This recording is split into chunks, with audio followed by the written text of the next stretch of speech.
miq, do të flasim për trojet tona, do të flasim për Preshevën, do të flasim për një ligj që po përgatitet në Shtetet e Bashkuara të Amerikës, në Senat, në Kongres, pra një ligj për Preshevën. Ndoshta atë që se bëri Tirana me Prishtinën për ngritur zërin për situatën atje, aq sa duhet, po e bëjnë Shtetet e Bashkuara të Amerikës. Për të folur për situatën atje, por edhe për ligjin që pritet të miratohet dhe sa ndikim do të ketë, do të flasim me zotin Refik Hasani, veprimtar publicist. Zoti Hasani, faleminderit shumë për pranimin e ftesës për të folur për Preshevën. Faleminderit shumë për mundësinë që na dhat të drejtohemi opinionin jo vetëm të Shqipërisë së sotshme administrative, por gjithë opinionin shqiptar dhe gjithë opinionin ndërkombëtar. Si e ka pritur Presheva këtë hyrje, këtë futje të Shtetet Bashkuara të Amerikës aty? Presheva, Bujanosi dhe Medvezha janë një krahinë shqiptare mbetur në administrimin e Serbisë padrejtisht dhe fillimisht të kujtoj opinionin e gjerë që kjo krahinë ka mbajtur referendumin 1-2 mars 1992, pastaj në vazhdon e saj ka organizuar kryengritjen armatosur të mbështetur nga ushtria shtrimtare për Preshevë Bujanosi Medveç dhe si rrjedhoi e kësaj ka ardhur në garancinë, në monitorimin në përcjelljen e vazhdueshme të faktorit politik dhe ushtarak ndërkombëtar, marrëveshja e konsulit e njohur e nënshkruar më 20 maj të vitit 2001. Pra janë 3 elemente me relevancë jo vetëm kombëtare, por ndërkombëtare, që tani më ka ardhur kjo çështja e ngritjes së diskriminimit në Senat dhe në Kongresin Amerikan. Po siç jeni në dieni edhe ju, Shtetet e Bashkuara të Amerikës, Senat dhe Kongres, nga Komiteti për Politikë të Jashtme, është prezantuar, është pasqyruar rezoluta e Shteteve të Bashkuara të Amerikës me numrin 64/11. Pra, kjo do të ketë 180 ditë që të hartohet, që të si projekt ligj të mbledhen informacione të sakta lidhur me diskriminimin që është duke ndodhur në Preshevë, Bujanosi dhe Medveç dhe gjithandej Republikës së Serbisë që ka një diskriminim. Pra, Zoti Hasani, ka ndonjë lobim për këtë apo ishin vetë amerikanët që e morën kënaqësinë? Është e vërtetë që ka ekzistuar një lobim, ka ekzistuar një lobim dhe avokim nga intelektual, nga struktura gjejse të Preshevës, Bujanosi dhe Medveçës dhe nga lobi shqiptaro-amerikan që ka një ndikim atje, po them në Shtetet e Bashkuara të Amerikës, në Senat dhe Kongres Amerikan.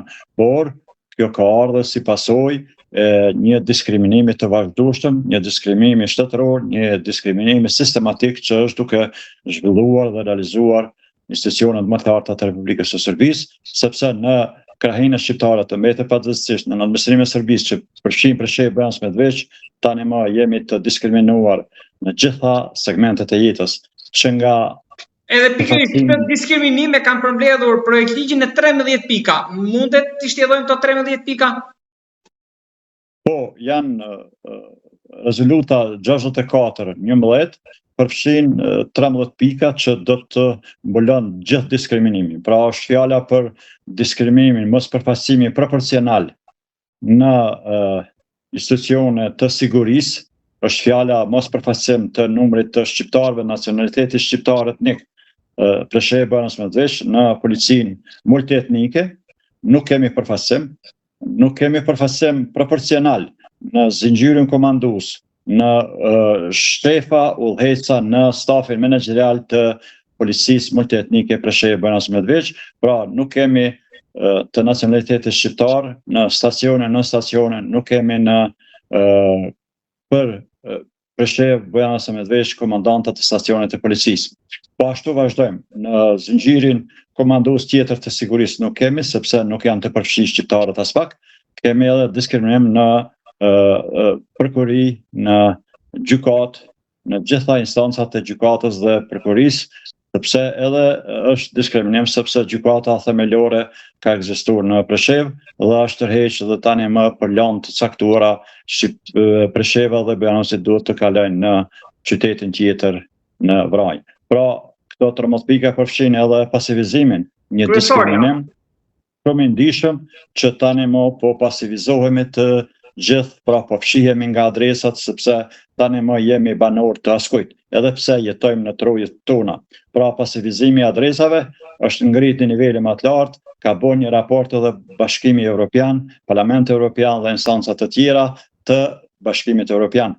Pra, mbetemi të rezoluta 6411, përveç pasivizimit të adresave kemi edhe marginalizim në institucione, mos përfaqësim në institucione lokale, mos përfaqësim në institucione qendrore që ka të bëjnë në ministri të caktuar, në administratën tatimore, në gjeodezi, në katastër, në përfaqësime të tjera që ka Republika e Serbisë si institucione që punojnë në Preshevë, Banat Medveç. Pra kemi diskriminim edhe në instanca tjera, në kulturë, në arsim e kështu me radhë. Pra kemi diskriminim sepse Presheva, Banat Medveçja ende nuk kanë një shkallë të lartë të shkollimit të nivelit të universitetit. Pra nuk kemi asnjë fakultet në gjuhën shqipe. Por asnjëja e diplomave, asnjësimi nuk është bërë. Po ashtu kemi mos njohje të diplomave të gjithë studentët të cilët kanë kryer diploma në Republikën e Kosovës dhe këto nuk njihen edhe pse është biseduar në nivelin më të lartë. Pra kemi diskriminim dhe kemi mos përfaqësim proporcional në nivelin më të lartë, kemi diskriminim klasik. Pra kemi edhe mos investim në këtë krahin, sepse nuk ka zhvillim, nuk ka investim në infrastrukturë kështu me radhë. Pra janë 13 pika që përfshihen një nga një secila në sektorin e vet. Pra gjithkohë dhe gjithka kemi gjithandej një diskriminim.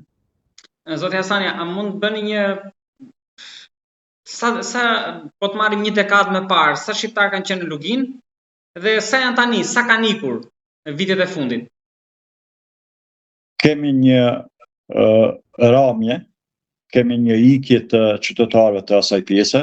Nëse më lejohet ta them një shifër, janë 25.000 qytetarë shqiptar të nacionalitetit autokton shqiptar Preshevë, Banat Medveç që janë tani më të pasivizuar.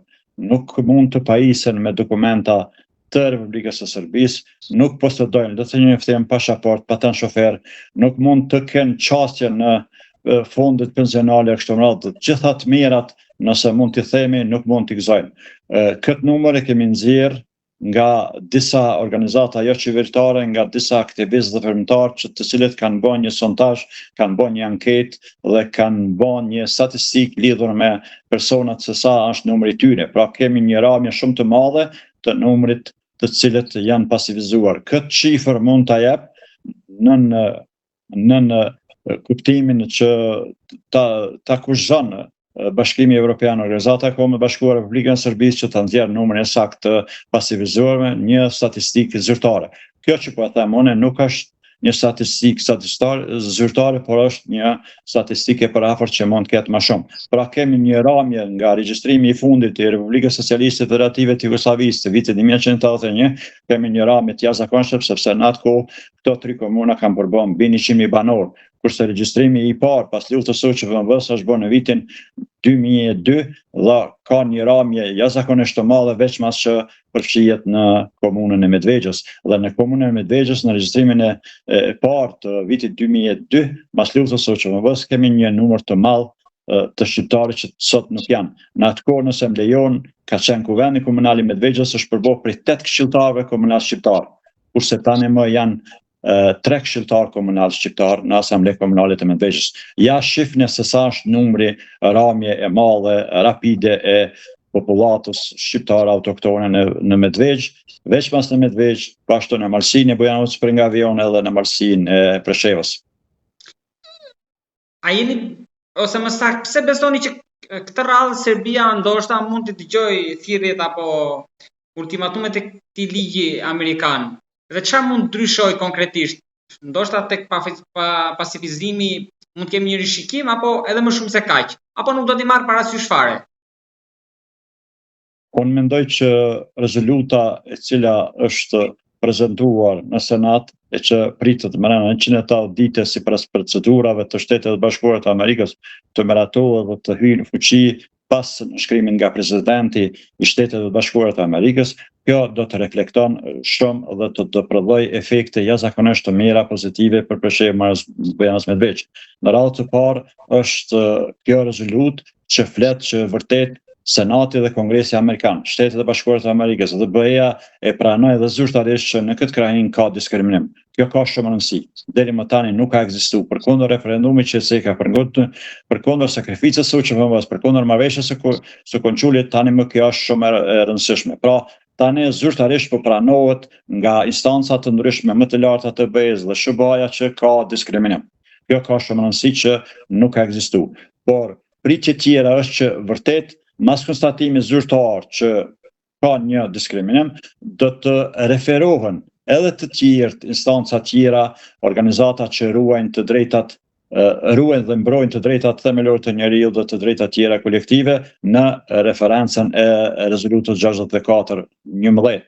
Pra, kjo ka shumë rëndësi dhe do të detyrohet Serbia, do të kushtohet Serbia në hapat e të mëtejmë të BE-s që vërtet krajina shqiptare mbetet në administrimin e Serbisë pa drejt, nuk i përket Serbisë, por i përket BE-s dhe i përket komunitetit që është shumicë në këtë krahin.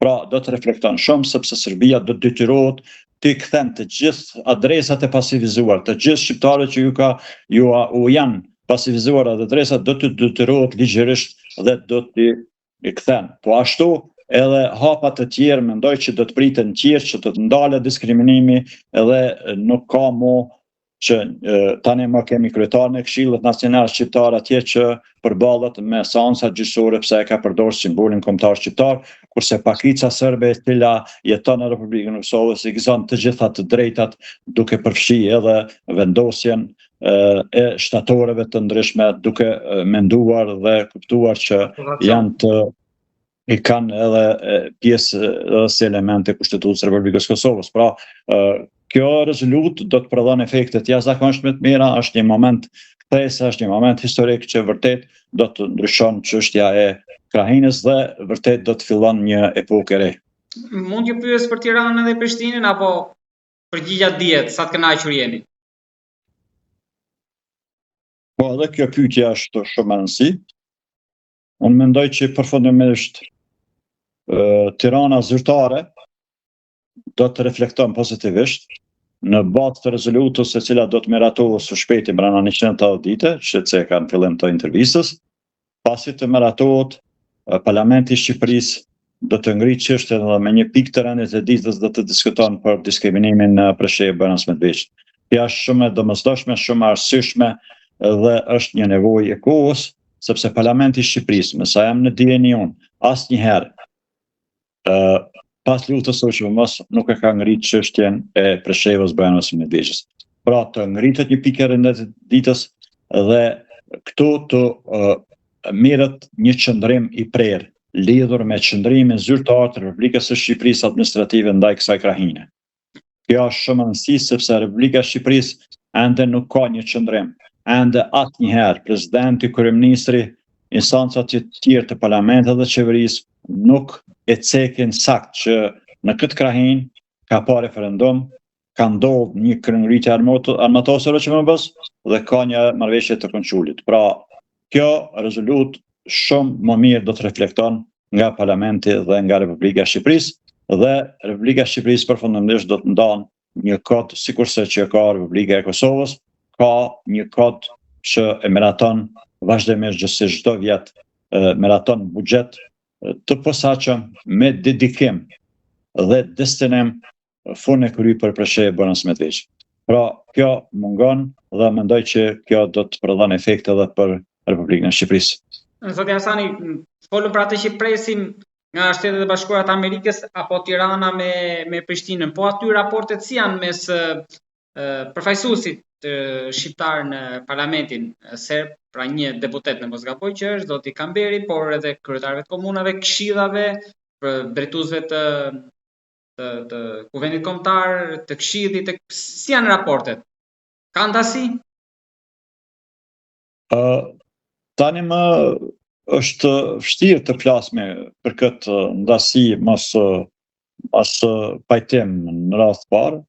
Në rrethana të caktuara që jemi edhe po jetojmë është vështirë të kemi, por do të mundohemi dhe vazhdimisht të apelojmë që të ketë një koordinim, të ketë një harmonizim, që të ketë një artikulim të kërkesave. Dhe kjo unë mendoj do të arrihet, sikurse ç'është është arrit mbajtja e referendumit 1-2 mars 1992, sikurse ç'është arrit koordinimi, harmonizimi për mbajtjen dhe organizimin e një kryengjitie të armatosur dhe marrëveshjes konsulit prap mendoj që do të jetë një harmonizim më i lartë siç ka qenë. Pra, tani më kur kohën që po flasim, ekziston vetëm një deputet në parlamentin e Serbisë, e ky është Shaip Kamberi, dhe kjo është diçka e patolerueshme, kurse serbt kanë vende të rezervuara, kurse edhe shqiptarët në Preshevë, Bujanos Medveç, pse mos të kenë vende të rezervuara në parlamentin e Serbisë, dhe pse mos të kenë të drejta sikurse që kanë në ekzekutiv në gjitha instancat dhe përfaqësi diplomatike kështu me radhë. Pra, kemi pas parlamentit të Serbisë që ekziston një deputet, kemi kryetarin e Këshillit Nacional dhe kemi kryetarët dhe kryesuesit e kuvendeve Preshevë, Bujanos Medveç. Pra, këto janë struktura që ekzistojnë gjithnjë pa harruar edhe subjektet politike të shqiptarëve, dhe mendoj gjatë kësaj kohe që tani më është prezantuar rezoluta 64/11 në Senat dhe në Kongres Amerikan, vërtet shqiptarët e kësaj krajine do të gjejnë më të unifikuar, më të harmonizuar, do të gjejnë një gjuhë përbashkët për artikulimin dhe çështja të ngritet edhe më tej deri në zgjidhjen përfundimtare. Zoti Hasani, duke qenë se është herë e parë që flasim, lejo t'ju bëj një pyetje duke rikthyer 5 vite më përpara. Në atë kohë kur tha që nuk ishte shkuar në Hag, nuk ishte arrestuar, dhe kur diskutohej rishikimi apo ndryshimi i kufive apo shkëmbimet territoriale, ju çfarë mendimi keni? Unë këtë mendim që po e them tani para mediave shqiptare dhe gjithë opinionin ndërkombëtar, edhe në atë kohë edhe tani gjithnjë mendoj që shkëmbimi i territoreve dhe një Leposaviçi Zëvon Potokut, ndrrimi apo shkëmbimi me Preshevë, Bujanos Medveç nuk është në interesin kombëtar. Pra, ne nuk japmi tokat tona për tonat. Ne nuk ndrojmë mallin ton mes veti. Nëse mund të themi kushtimisht mall, sepse krajina shqiptare aktualisht është e banuar me shumicë shqiptare dhe ne nuk kemi nevojë absolutisht të shkëmbejmë. Por duhet të realizojnë të gjitha të drejtat sipas akteve dhe konventave ndërkombëtare, që tani më Serbia është nënshkruese, nënshkruese gjitha këtyre akteve ndërkombëtare që i përfaqëson në nivelin evropian dhe botror, dhe Serbia duhet të detyrohet, të kushtohet, mos kalon në BE, në negociata tjera pa i respektuar të drejtat elementare, themelore, individuale dhe kolektive të krajinës shqiptare të Preshevës, Bujanos Medveçës. Në mos gaboj, para disa muaj kisha një bisedë me zotin Fatos Adiu dhe më tha që nëse jam i saktë që me ndarjen administrative të 50-s, pra ish Jugosllavisë, Lugina ka qenë pjesë e Kosovës? Kjo ka bazë ligjore dhe shkencore që gjatë luftës, gjithsesi pas luftës së dytë botërore, disa vendbanime dhe lokalitete ju kanë dhënë territorit Serbisë dhe kështu me radhë. Për nga vije dhënë është vërtet që vjen nga Zalbica, komuna e Bujanosit, që ju ka dhënë Bujanosit sepse ishte me Kamenic, por tani më këto çështje kanë ndrruar dhe unë mendoj që shumë më mirë është Republika e Kosovës të mbron kufit e vet dhe krajina shqiptare të realizon të drejtat e veta, sikurse që kanë kantone në për Zvicër dhe pakica në Holand, Belgjik, kështu me radhë, gjithandej Evropës, sepse nëse themi se Evropa e pranon Serbinë, Evropa duhet ta pranon Serbinë vetëm pasi ti plotson standardet, kushtet e parapara për respektim dinjitetit dhe identitetit edhe të shqiptarëve. Duke uruar që ligji amerikan t'jap efekte sa më shpejt në Preshevë, presioni, zoti Hasani, unë të falenderoj shumë për këtë bisedë dhe uroj që mos jetë e fundit, por të kemi mundësi sërish në të ardhmen të flasim për gjendjen e shqiptarëve aty, në trojet tona. Pandej shumë edhe një herë për mundësinë.